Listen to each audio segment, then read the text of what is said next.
5 चीजें अभी से छोड़ दो। सबको खुश करना, सबको खुश रखना प्रैक्टिकली पॉसिबल ही नहीं है। दूसरों से ज्यादा उम्मीद करना, उम्मीद अपने आप से करो, उम्मीद ऊपर वाले पर रखो। नंबर 3, पास्ट में जिंदगी जीना। अगर आप कार चला रहे हैं और पीछे देखकर आप आगे की तरफ कार चला रहे हैं तो क्या होगा? एक्सीडेंट ही होगा। जीवन भी ऐसा ही है। अगर आप पास्ट में देखते रहेंगे तो आपको आने वाला जो कल है और आज जो है वो आपके हाथ से छूट जाएगा। अपने आप को किसी से कम आंकना, इसका बेस्ट एग्जाम्पल मेरे हिसाब से एक स्विमिंग लेन है। अगर आप इस स्विमिंग लेन में तैर रहे हो, स्विमिंग कर रहे हो, तो प्रैक्टिकली स्पीकिंग जो बेस्ट चीज़ आप कर सकते हैं वो वही है कि आप अपनी लेन में अपनी जो कैपेसिटी है उस कैपेसिटी का 100% दें। अगर आप देखेंगे कि कोई आपसे आगे निकल गया है, कोई आपसे पीछे रह गया है, दैट मीन्स कि आप अपना 100% नहीं दे रहे हैं। आप 60% यहाँ पर हैं, आपका 20% ध्यान यहाँ पर है, 20% यहाँ पर है। You should try your best. और कंपैरिजन के बारे में कहते हैं कि comparison is the thief of Joy. आपकी खुशी जो है वो बर्बाद कर देगा कंपैरिजन। तो नेवर कंपेयर, कम या फिर ज़्यादा, राइट? मैं तो कहता हूँ आंकना ही छोड़ दीजिए। Just focus on your job. बहुत ज़्यादा सोचना, सोचना अच्छी बात है, planning is a good thing, लेकिन कंटिन्यूसली उसी चीज़ के बारे में सोचते रहना, दैट इज़ कॉल्ड चिंता, वरी। और चिंता के बारे में कहते हैं कि चिंता चित्ता समान होती है। आज 12 जून 2021 है, दिन है सैटरडे। आज हमारे टेबल के ऊपर हैं interesting news headlines. 3 interesting financial news हैं, 3 इंटरेस्टिंग आर्टिकल्स हैं, एक एमसीक्यू हैं। तो let's move on. Dear friends, अगर आप यूपीएससी की प्रिपरेशन कर रहे हैं तो स्टडी आईक्यू लेकर आया है एक कंप्लीट ऑनलाइन स्मार्ट कोर्स के interesting features, subjects, demo video, सारी चीज़ें आपको हमारे मोबाइल ऐप के ऊपर से मिल जाएगी। You can also visit our website. आज के लेक्चर की पीडीएफ को डाउनलोड करने के लिए check out my Telegram channel. You can follow me on Facebook as well. आज की सबसे इंपॉर्टेंट खबर एक ये है, हेडलाइन है कि प्राइम मिनिस्टर नरेंद्र मोदी साहब कल यानी कि संडे को G7 की जो समिट है उसकी आउटरीच सेशन में पार्टिसिपेट करेंगे।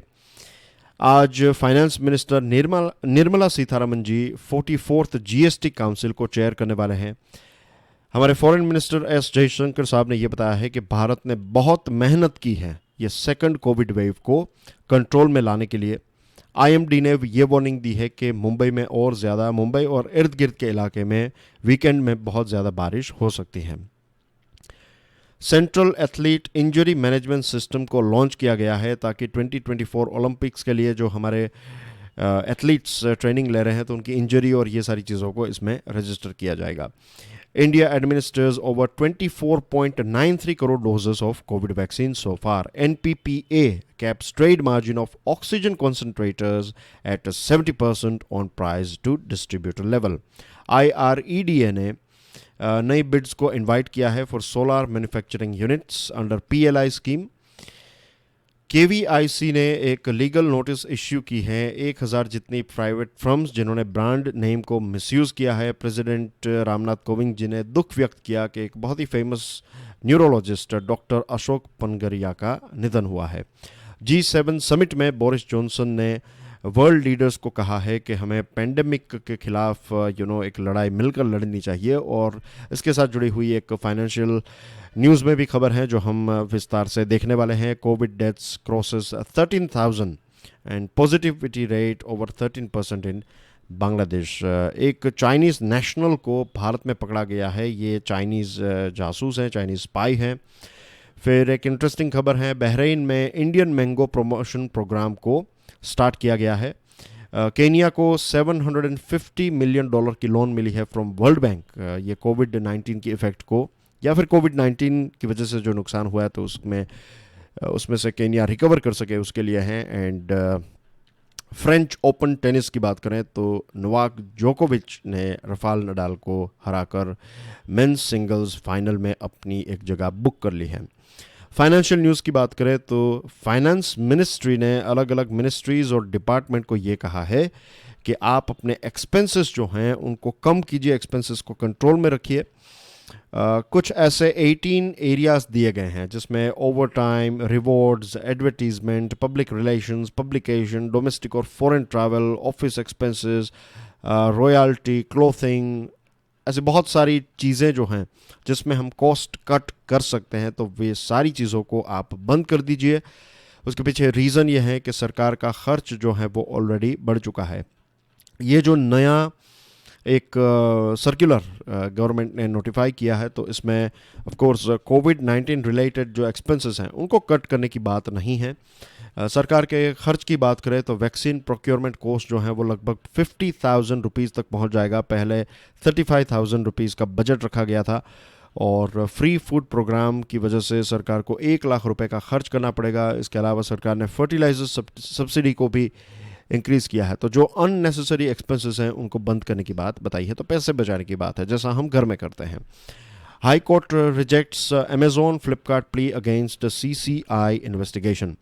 कर्नाटका हाई कोर्ट में एक केस चल रहा था, और कर्नाटका हाई कोर्ट ने अमेजोन और फ्लिपकार्ट की जो एक पिटीशन थी कि कंपटीशन कमीशन ऑफ इंडिया की जो एक इन्वेस्टिगेशन है उसको बंद कर दिया जाए, उसको स्टॉप कर दिया जाए, तो इस पिटीशन को रिजेक्ट किया है कर्नाटका हाई कोर्ट ने।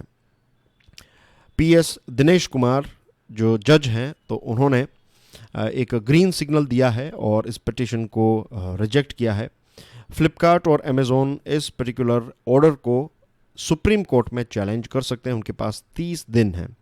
सीसीआई ने section 26 sub section 1 of competition act 2002 के तहत उनके पास प्राइमा फेसी ये एविडेंस था कि ये दोनों कंपनीज जो हैं वो हैवी डिस्काउंट्स प्रोवाइड करती हैं, और इस हैवी डिस्काउंट्स की वजह से जो दूसरे कुछ सप्लायर्स को सपोर्ट मिलता है, कुछ सप्लायर्स के साथ डिस्क्रिमिनेशन होता है। तो इस चीज़ को लेकर केट और डीवीएम ने मिलकर एक एलिगेशन किया था, और उसके बाद सीसीआई ने एक प्रोब की शुरुआत की। जब प्रोब की शुरुआत की तो फिर अमेज़ोन और फ्लिपकार्ट जो हैं ये कर्नाटका हाई कोर्ट में गए। फिर वहाँ से इस प्रोब के ऊपर एक स्टॉप लगाया गया, और फिर सीसीआई जो है वो सुप्रीम कोर्ट गया। सुप्रीम कोर्ट ने फिर से सीसीआई को कर्नाटका हाई कोर्ट में भेज दिया, और ये जो लेटेस्ट डिसीजन आया है, this is the so far the last step. अब देखते हैं आगे इसमें क्या होता है। G7 ग्रुप ऑफ 7 दुनिया के सबसे अमीर देश, दुनिया के सबसे इंडस्ट्रियलाइज्ड देश जो हैं उनकी एक मीटिंग हुई, समिट हुई, और 1 बिलियन वैक्सीन डोजेस गरीब देशों में बांटने की बात प्राइम मिनिस्टर बोरिस जॉनसन ने बताई। प्राइम मिनिस्टर बोरिस जॉनसन ने ये कहा कि हमें 1 बिलियन कोविड-19 के डोजेस जो हैं वो गरीब देशों में बांटने चाहिए, ताकि हम नेक्स्ट ईयर 2022 के अंत तक इस पेंडेमिक को हमेशा के लिए हरा दें। यूएस प्रेसिडेंट जो बाइडेन ने 500 मिलियन फाइजर शॉट्स का डोनेशन दिया, ऐसी बात बताई। बोरिस जॉनसन ने यह कहा कि यूके 100 मिलियन जितने डोजेस जो हैं वो गरीब देशों तक पहुंचाएगा, और इसके अलावा ये जो पूरी चीज़ है वो कैसे की जाएगी कि जैसे फॉर एग्जांपल ये 100 मिलियन यूके के डोजेस हैं, तो उसमें से आप समझ लीजिए लगभग 80% जितने डोजेस जो हैं वो कोवैक्स प्रोग्राम के तहत दिए जाएंगे, और बाकी जो हैं वो यूके बायलैटरली दूसरे देशों को प्रोवाइड करेगा। ऑक्सफाम एक ग्रुप जो है, तो ऑक्सफाम ने कहा है कि ये 1 बिलियन डोजेस से कुछ नहीं होगा, उनको तो कम से कम ये G7 देशों को 4 बिलियन डोजेस प्रोवाइड करने की आवश्यकता है। और ऑक्सफाम ने ये भी कहा कि G7 लीडर्स को ये इंटेलेक्चुअल प्रॉपर्टी के ऊपर एक वेवर दे देना चाहिए, ताकि दूसरे देशों में भी वैक्सीन को प्रोड्यूस किया जा सके। ऑक्सफाम का कहना यह है कि हमें चाहिए 11 बिलियन डोजेस, टोटल दुनिया को 11 बिलियन डोजेस चाहिए to end this pandemic for good, यानी कि हमेशा के लिए। ऑक्सफाम के जो हेल्थ पॉलिसी मैनेजर हैं एना मैरियट, तो उन्होंने कहा the lives of millions of people in developing countries should never be dependent on the goodwill of rich Nations and profit hungry pharmaceutical companies. उन्होंने कहा कि जो गरीब देश है उनके जो लोग हैं उनका जीवन अमीर देशों के लीडर्स या फिर अमीर देश तय करे ऐसा नहीं होना चाहिए, फार्मास्यूटिकल कंपनीज तय करे ऐसा नहीं होना चाहिए। We need a equitable distribution of vaccine. और British foreign minister Dominic Raab ने ये कहा कि कुछ ऐसे देश हैं जो वैक्सीन को डिप्लोमेटिक टूल की तरह इस्तेमाल कर रहे हैं, अपने स्वार्थ के लिए इसका इस्तेमाल कर रहे हैं। और यहाँ पर वो बात कर रहे थे रशिया एंड ऑफ कोर्स आपको पता चल ही गया होगा नेक्स्ट नेम कौन सा है, चाइना। ये दोनों देशों के बारे में इनडायरेक्टली यूके ने कहा कि ये दोनों देश एक डिप्लोमेटिक एडवांटेज के लिए वैक्सीन का डिस्ट्रीब्यूशन कर रहे हैं। Now dear friends, let's move on to opinion editorials. आज सबसे पहले हम स्टार्ट करेंगे डिस्कशन की शुरुआत एक मैप के साथ। कल हमने कुवैत देखा था, आज हम देख रहे हैं ईरान। आपकी स्क्रीन के ऊपर ये जो एक बड़ा सा देश है, दिस इज ईरान। ईरान का कैपिटल है तेहरान, जो यहाँ पर है। नॉर्थ साइड में आप देखने को मिलेगा कैस्पियन सी के साथ अपनी एक बाउंड्री शेयर करता है ईरान। फिर यहाँ पर तुर्कमेनिस्तान है, अफ़गानिस्तान है, पाकिस्तान के साथ अपनी बॉर्डर शेयर करता है। फिर यहाँ पर आ जाता है गल्फ़ ऑफ ओमान, यहाँ पर आ जाता है स्ट्रेट ऑफ हॉर्मस, और यहाँ पर हैं पर्शियन गल्फ़, राइट। और फिर ये सारे देश हैं, एक तरफ यूएई है, फिर कतार हैं, बहरीन हैं, सऊदी अरेबिया है। इस तरफ अगर आप थोड़े ऊपर जाए तो इराक के साथ अपनी बॉर्डर शेयर करता है, टर्की के साथ बॉर्डर शेयर करता है, अर्मेनिया, अज़रबैजान के साथ भी अपनी बॉर्डर शेयर करता है ईरान। तो ये हो गई ईरान के बारे में कुछ इम्पोर्टेंट जियोग्राफिकल बातें। अब बात करते हैं ईरान के इंटरेस्टिंग पॉलिटिकल सिस्टम के बारे में। 25 मई को ईरान में एक द गार्डियन काउंसिल है। ये गार्डियन काउंसिल जो हैं, सबसे पहले तो मैं आपको ये बता दूं कि ईरान में काफ़ी एक पैराडॉक्स है। अगर आप उसकी पॉलिटिकल सिस्टम को देखें, एक तरफ सारी चीज़ें डेमोक्रेटिक तरीके से होती हैं, दूसरी चीज़ें सारी चीज़ें जो हैं वो कुछ खास एक ग्रुप के द्वारा की जाती हैं, और वो ग्रुप जो है वो डेमोक्रेटिक सिस्टम से भी ज़्यादा पावरफुल हैं। अब बहुत सारे लोगों ने अप्लाई किया था, 592 लोगों ने अप्लाई किया था, जिसमें 40 महिलाएं भी थी।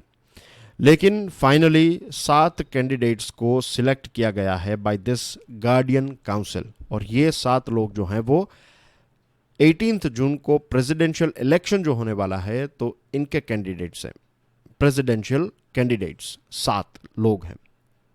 अब गार्डियन काउंसिल लोगों का नाम जैसे शॉर्टलिस्ट करता है, वो काफ़ी नॉन ट्रांसपेरेंट तरीके से, आपको पता ही नहीं रहता कि कौन से क्राइटेरिया के ऊपर उन्होंने ये 7 नाम को ग्रीन सिग्नल दिया है और बाकी के नामों को रिजेक्ट किया है।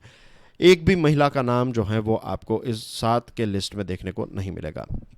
जैसे मैंने आपको बताया कि ईरान में काफ़ी एक पैराडॉक्स है। एक तरफ प्रेसिडेंट जो है वो डायरेक्टली इलेक्शन के द्वारा इलेक्ट किए जाते हैं, वहाँ पर एक इलेक्टेड नेशनल असेंबली भी है, जैसे हमारे देश में पार्लियामेंट है। गवर्नमेंट या फिर एग्जीक्यूटिव्स जो हैं वो असेंबली यानी कि लेजिस्लेचर को रिस्पॉन्सिबल रहते हैं, तो चेक एंड बैलेंस जैसी सिचुएशन भी आपको देखने को मिलती है। And the other part of the political order is devoted to safeguarding the ideology and principles of Islamic revolution. दूसरी तरफ आपको देखने को मिलेंगे एक सुप्रीम लीडर। ये जो सुप्रीम लीडर हैं, ये प्रेसिडेंट से भी ताकतवर हैं, उनसे भी ऊपर की एक पोस्ट है, दैट इज सुप्रीम लीडर की पोस्ट। और ये सुप्रीम लीडर जो हैं वो हर एक चीज़ के ऊपर, चाहे वो सिक्योरिटी की बात हो, डिफेंस हो, फॉरेन रिलेशंस, जुडिशरी, ये सारी चीज़ों के ऊपर, और ये जो 12 मेंबर की गार्डियन काउंसिल है उनके ऊपर भी है ये सुप्रीम लीडर। तो सुप्रीम लीडर ये सारे टॉपिक्स के ऊपर जो चाहे वो कर सकते हैं, उनको जो बेस्ट लगता है वो चीज़ वो कहेंगे और वो ही चीज़ फाइनल हो जाएगी। तो जस्ट इमेजिन एक ऐसे सिस्टम के एक तरफ आप वोट करके किसी व्यक्ति को प्रेसिडेंट बनाते हैं, लेकिन फिर भी एक व्यक्ति, एक पोजीशन ऐसी भी है जिसको वोट नहीं मिले हैं, लेकिन वो एक ऐसी पोजीशन के ऊपर है कि आपके द्वारा इलेक्ट किए गए प्रेसिडेंट से भी ज़्यादा पावरफुल है। अब ये काउंसिल जो है, इस काउंसिल ने क्या किया है, इस काउंसिल ने, ये जो गार्डियन काउंसिल की बात कर रहा हूँ मैं, जो 7 नामों को सिलेक्ट किया है, तो इन 7 नामों में आप क्लियरली अगर देखेंगे, थोड़ा और रिसर्च करें, वैसे आपको उतनी ज़्यादा उनकी पॉलिटिकल सिस्टम को जानने की आवश्यकता नहीं है, क्योंकि एक बार ये चीज़ को हम समझ लें उसके बाद हम जियो पॉलिटिकल पॉइंट ऑफ व्यू से बात करने वाले हैं। तो ये जो नाम सिलेक्ट किए गए हैं उसमें से क्लियरली ये पता चल जाता है कि एक व्यक्ति को फेवर करने की यहाँ पर पूरी कोशिश की जा रही है। उनका नाम है इब्राहिम रईसी। इब्राहिम रईसी जो हैं उनकी तस्वीर आपकी स्क्रीन के ऊपर है एज यू कैन सी। और इब्राहिम रईसी काफ़ी फेमस व्यक्ति हैं ईरान के। लास्ट टाइम जब 2017 में इलेक्शन हुए थे तो उस टाइम पर वो फ़िलहाल जो हसन रूहानी हैं तो उनके सामने खड़े हुए थे इलेक्शन में, लेकिन वो 2017 के इलेक्शन में हार गए थे। वो इलेक्शन वो जीत नहीं पाए। इस बार फिर से वो ट्राई कर रहे हैं। रईसी जो है ये एक हाई प्रोफाइल लीगल ल्यूमिनरी है और ये जो एक असेंबली ऑफ एक्सपर्ट्स हैं जो सुप्रीम लीडर्स को सिलेक्ट करती हैं, तो ऐसी बॉडी के वो हेड ऑफ जुडिशरी हैं और डिप्यूटी चीफ हैं असेंबली ऑफ एक्सपर्ट्स के। और कहा जाता है कि जो आयतुल्लाह खमेनी है तो जो सुप्रीम लीडर है, सुप्रीम लीडर के साथ काफ़ी क्लोज हैं ये मिस्टर रईसी। उनका स्लोगन है एक तो करप्शन के खिलाफ जंग और दूसरी चीज़ है जो गरीब लोग हैं, जो अनप्रिविलेज्ड हैं, तो उनकी देखभाल करना। तो ये दो बड़ी प्रोमिसेस जो हैं वो अभी वो इलेक्शन के लगभग 1 साल से वो इलेक्शन मोड में ही है और कैंपेनिंग जो है एज यू कैन अंडरस्टैंड काफ़ी एक हाई लेवल पर है। सुप्रीम लीडर अली खमेनी जो हैं उन्होंने भी कहा है, sorry not Ayatollah Khamenei, Ali Khamenei, तो उन्होंने भी कहा है कि ये जो कुछ कैंडिडेट्स हैं उनको रॉन्गली सिलेक्ट किया गया है, लेकिन उन्होंने फिर गार्डियन काउंसिल को इसके अलावा कुछ नहीं कहा है। और Khamenei appears to have backed the narrow selection of candidates to ensure that Iran's political will now shifts from Rouhani's moderate reform to hard ideological posture of Ibrahim Raisi. The problem is this, hard ideological posture. रूहानी से पहले जो Ahmadinejad थे, जो president थे, तो वो president काफ़ी एक हार्ड लाइनर थे, यानी कि बहुत ही राष्ट्रवादी और एंटी वेस्ट थे। इब्राहिम रईसी जो है वो भी कुछ उसी प्रकार के हैं। रूहानी जो है उनको मॉडरेट कहा जाता है, वो दुनिया के साथ रिलेशनशिप को इम्प्रूव करना चाहते हैं। और उनके ही टेन्योर में हमने देखा कि जो उनकी सेकंड टेन्योर थी तो उसमें हमने देखा कि कैसे फर्स्ट टेन्योर में हमें 2015 में JCPOA यानी कि ईरान न्यूक्लियर डील देखने को मिली और उसकी वजह से ही वो 2017 का इलेक्शन फिर से जीत पाए। लेकिन फिर डोनाल्ड ट्रंप आ जाते हैं, वो भी बात हम करेंगे। Earlier in the absence of harsh sanctions, Iran's economy had grown exponentially and expanded the size of the middle class. जब सैंक्शंस कम थे या फिर सैंक्शंस नहीं थे तब ईरान की इकोनॉमी काफ़ी इम्प्रूव हुई और मिडिल क्लास भी काफ़ी ऐड हुआ। 2013 की बात करें तो रूहानी के टाइम पर वो जब प्रेसिडेंशियल इलेक्शन जीते तो मिडिल क्लास जो है वो नियरली 60% जितनी पॉपुलेशन थी। और 2017 तक जब ये कुछ सैंक्शंस हटे तो फिर इकोनॉमिक प्रोग्रेस हुआ, लेकिन फिर डोनाल्ड ट्रंप आ जाते हैं और डोनाल्ड ट्रंप ने फिर से सैंक्शंस को रीइंट्रोड्यूस किया। इसकी वजह से मिडिल क्लास काफ़ी कम हो गया, 20 मिलियन से कम होकर 8 मिलियन लोग हो गए मिडिल क्लास की रेंज में। और पेंडेमिक रिलेटेड ये डेथ्स जो हैं वो 80,000 जितनी हो चुकी हैं। और बहुत सारे लोग का अब पॉलिटिकल व्यू भी चेंज हो गया। अब बहुत सारे लोग ये कहते हैं कि हमारे पास न्यूक्लियर वेपन्स होने चाहिए। पहले कुछ 50% लोग ऐसा कहते थे वेपन्स होने चाहिए, अब कुछ 80% जितने लोग ऐसा कहने लगे हैं कि we should have nuclear weapons. So you can understand कि हार्डलाइनर्स जो हैं उनके लिए ये एक एडवांटेज है। इन्फ्लेशन काफ़ी ज़्यादा है, 2017 में 10% था, आज 50% जितना इन्फ्लेशन है। नेशनल करेंसी भी काफ़ी वीक हो चुकी है और यही आशा है कि ये जो ईरान ऑयल और फाइनेंशियल सेक्टर जो है उसके ऊपर रिस्ट्रिक्शंस हट जाए ताकि ईरान और ज़्यादा बिजनेस कर सके, पैसे कमा सके और गरीबी को हटा सके।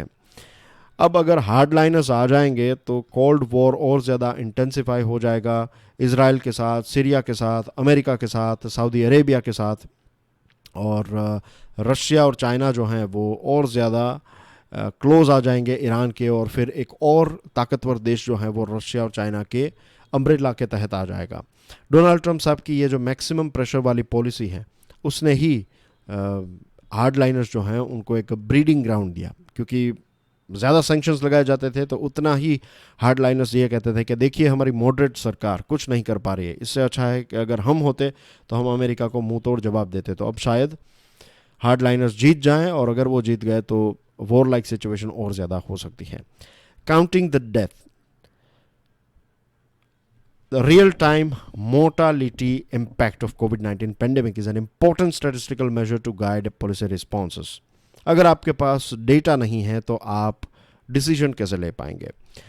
तो what we need in our country के जितने लोगों की कोविड की वजह से मृत्यु हो रही है तो वो सभी डेथ्स जो हैं वो हम रजिस्टर करें. इनफैक्ट मैच्योर डेमोक्रेसीज में, मैच्योर या फिर एक डेवलप्ड कंट्रीज जैसे यूरोपियन एरिया में, अमेरिका में भी आपको देखने को मिलेगा कि जितनी डेथ्स रजिस्टर होती हैं या फिर कोविड के तहत बुक होती है तो उससे भी 1.6 टाइम ज़्यादा रियल काउंट रहता है. ऐसा WHO ने जनवरी 2021 में कहा. तो अंडर काउंटिंग जो है ये मैच्योर पब्लिक हेल्थ सिस्टम जो डेवलप्ड वर्ल्ड है उसमें भी ये हो रहा है, तो हमारे जैसे देशों में तो आप समझ सकते हैं. बिहार की बात करें तो बिहार में जब हेल्थ डिपार्टमेंट ने रिव्यू किया, पटना हाई कोर्ट ने आदेश दिया और हेल्थ डिपार्टमेंट ने जब रिव्यू किया तब 72% जितना राइज देखने को मिला कि इतनी ज़्यादा डेथ्स जो है 72%. अगर आप पहले 100 कह रहे थे लेकिन अब 172 कह रहे हैं, तो इतना ज़्यादा आंकड़ा जो है वो बढ़ गया. तो यू कैन अंडरस्टैंड कि कितने कम लोगों का रजिस्ट्रेशन मीन्स जब वो मर जाते हैं तो कोविड की वजह से मरे हैं नहीं मरे हैं, तो ये चीज़ें बहुत ज़्यादा होती हैं, छुपाए जाते हैं, आंकड़ों को छुपाने की कोशिश की जाती है. और जब आपके पास, जैसे मैंने आपको बताया, आंकड़े सही नहीं होंगे तो फिर आप राइट डिसीजन कैसे ले पाएंगे? उत्तर प्रदेश में से भी यही सिचुएशन, मीन्स उत्तर प्रदेश में से डेटा कलेक्ट करना, क्योंकि एक पुअर हेल्थ सिस्टम है तो ऐसे बहुत सारी जगह हैं, ऐसे बहुत सारे रूरल एरियाज़ भी हमारे देश में जहाँ पर डेटा कलेक्ट करना बहुत ही मुश्किल हो जाएगा. तो एक मेथड यहाँ पर जो बताई गई है वो ये है कि जब पेंडेमिक नहीं था उस टाइम पर एवरेज कितनी डेथ्स होती थी और अब कितनी हो रही है, तो ये एक रफ कैलकुलेशन, एक आंकड़ा हमारे पास आ जाएगा, तो जिससे हम पता चल जाएगा कि कितनी ज़्यादा डेथ्स होने लगी हैं. गुजरात में, फिर चेन्नई में और कोलकाता में जब प्रॉपर रजिस्ट्रेशन किया गया तब पता चला कि गुजरात में 10 टाइम्स, चेन्नई में 5 टाइम्स और कोलकाता में 7 टाइम्स ज़्यादा नंबर्स हमें देखने को मिले हैं. CRS डेटा सेट्स जो हैं वो office of registrar general and census commissioner of India के द्वारा मेंटेन किया जाता है. इसके अलावा स्टेट रजिस्ट्रार और म्यूनसिपल ऑफिशियल्स है, तो हमें और अच्छी क्वालिटी का जो डेटा रजिस्ट्रेशन की जो पूरी सिस्टम है उसको डिज़ाइन करना होगा और इम्प्लीमेंट करना होगा, तब जाकर हमें ऑनेस्ट रिपोर्टिंग या फिर राइट डेटा मिलेगा और राइट डेटा से ही आप proper strategies, proper plan design कर सकते हैं.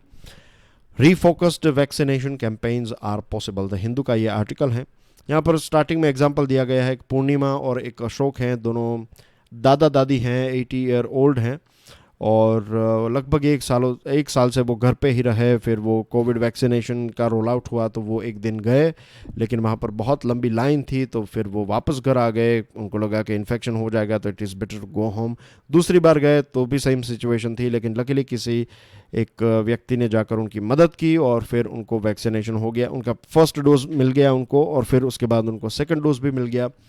तो ऐसे बहुत सारे लोग हैं हमारे देश में जिनको हमें थोड़ी हेल्प करनी पड़ेगी. एक रीफोकस्ड वैक्सीनेशन कैंपेन होना चाहिए. कुछ ऐसे लोग जो स्मार्टफोन से, मेरे आप जैसे लोग जो हैं वो स्मार्टफोन या फिर कंप्यूटर पे जाकर अपना रजिस्ट्रेशन करके GPS की मदद से हम वो सेंटर भी ढूंढ लेंगे, वहाँ पर जाकर आ भी जाएंगे. लेकिन बहुत सारे लोग ऐसे हैं हमारे देश में जिनको सपोर्ट की आवश्यकता है.